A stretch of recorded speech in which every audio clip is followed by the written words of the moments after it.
पैठण येथील श्री संत एकनाथ महाराजांच्या पालखी दिंडीनं बीड जिल्ह्यातील शिरूर पाटोदा हद्दीतील खडतर आणि दुर्गम असा गारमाथा डोंगर पार केलाय। मंगळवारी सकाळी 11 वाजेच्या सुमारास हजारो भाविकांच्या साक्षीनं हटकरवाडीतील ग्रामस्थांनी नाथवंशजांना बैलगाडीमध्ये बसून हा गारमाथा डोंगर पार करण्याचं दिव्य पूर्ण केलंय। शांतीब्रह्म श्री संत एकनाथ महाराजांच्या पायी पालखी दिंडीनं पंढरपूर मार्गावरील सर्वात खडतर आणि दुर्गम असा गारमाथ्याचा डोंगर पार केलाय। बीड जिल्ह्यातील शिरूर आणि पाटोदा या हद्दीवर असलेल्या हटकरवाडी येथील अवघड चढण असलेला गारमाथा डोंगर मंगळवारी 24 जूनला सकाळी 11च्या सुमारास नाथ पादुकांची पालखी आणि नाथवंशजांची बैलगाडी पार करण्यात आली।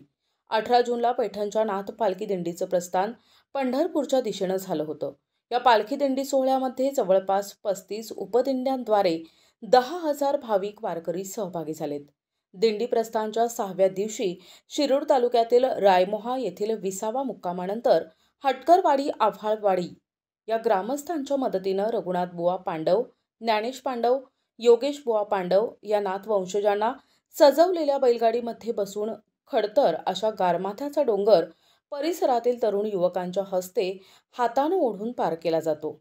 रायमोहा हद्दीतून गारमाथा डोंगराकडे जाणारा पारंपरिक पालखी मार्ग हटकरवाडी गावातून जातो, परंतु केंद्र आणि राज्य शासनानं मात्र पालखी मार्ग दुसऱ्याच रस्त्यानं घेऊन गेल्याची तीव्र नाराजी या परिसरातील नागरिक आणि भाविक भक्त करत आहेत। शेकडो वर्षांपासून नाथांचा पारंपरिक पालखी मार्ग हटकरवाडीतूनच जात असताना डांबरीकरण मात्र दुसऱ्याच रस्त्यानं केलं गेलंय। प्रतिनिधी शिवाजी गाडे, NTV न्यूज मराठी, पैठण, छत्रपती संभाजीनगर।